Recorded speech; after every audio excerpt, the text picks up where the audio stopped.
We're going to move on to commitment, sacrifice, hard work, and confidence, and what these 4 words mean. Arthur, maybe you can tell us what you think they mean to you. Commitment, sacrifice, hard work, and confidence. You don't do any of that, of course. No, you are the epitome of commitment, sacrifice, hard work, and confidence. You know, it's so many words that I could say because I have so many emotions being back. It's weird because it's my second time talking at UNC Charlotte in a week and a half, but before then it was, I think, almost 11 years since I've really been on campus. But when it comes down to commitment, I think it comes down to what everyone said. It's like passion, and what your passion was. You have to have that to really push you through. You can't do it from a point of money's going to be your only motivator to success. It can be a motivator, but it can't be the only one to get where you want to go. Obstacles.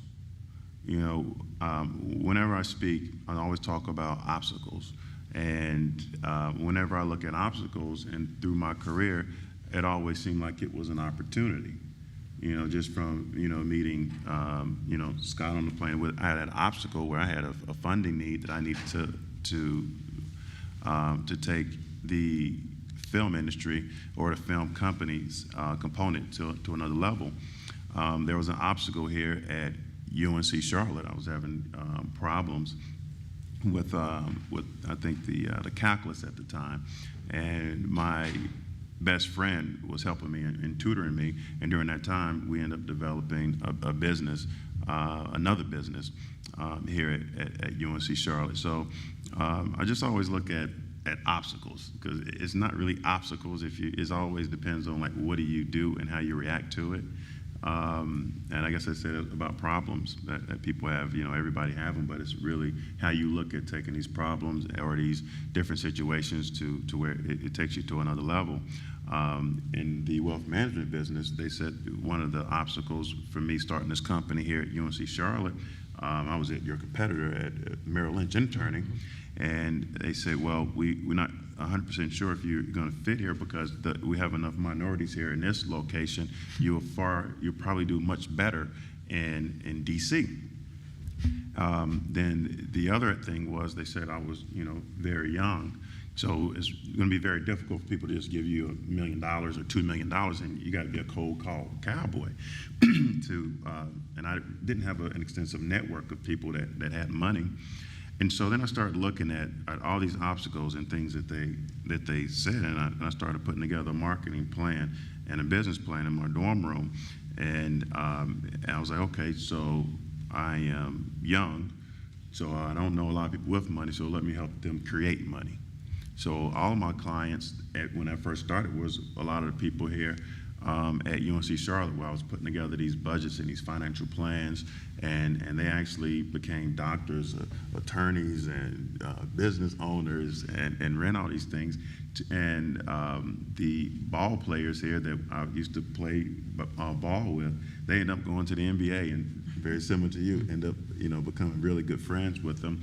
And so all those obstacles end up actually being huge benefits to help me, you know, amass a decent amount of money. We managed about, I think, $750 million before we end up selling that book of business, which for me, it's not like it was a lot of money by the standards of Morgan Stanley, but it was huge for me, and it took an unbelievable amount of commitment and believing in yourself. The sacrifice, I think it really comes down to relationships.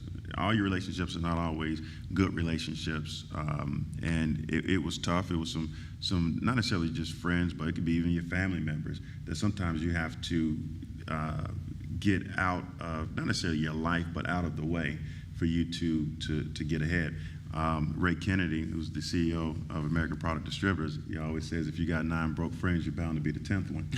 So, but I apply that to everything. And but it's kind of funny. All my friends are really doing pretty well now. but if you want to get A's, you got to hang around people who do, A's. If you want to get F's, you want to be a failure, just hang around failures. That's a formula to success, just as there is a formula to failure. And the other one, hard work. Just got to get it done. Just do it. I mean, that's just the bottom line. There's no excuses. You got to want it more than anybody else. I know sometimes when people come to me, they want to have advice on business or what I think they should do and all these things. And it's like, you got to want your business and be willing to do it regardless of whether I motivate you or tell you this golden nugget. You got to look past me to get to that end result or that goal that you want to have. As far as confidence, man, you're going to doubt yourself a lot. So if you think that you're going to go through and everything's going to go right, that just ain't going to happen.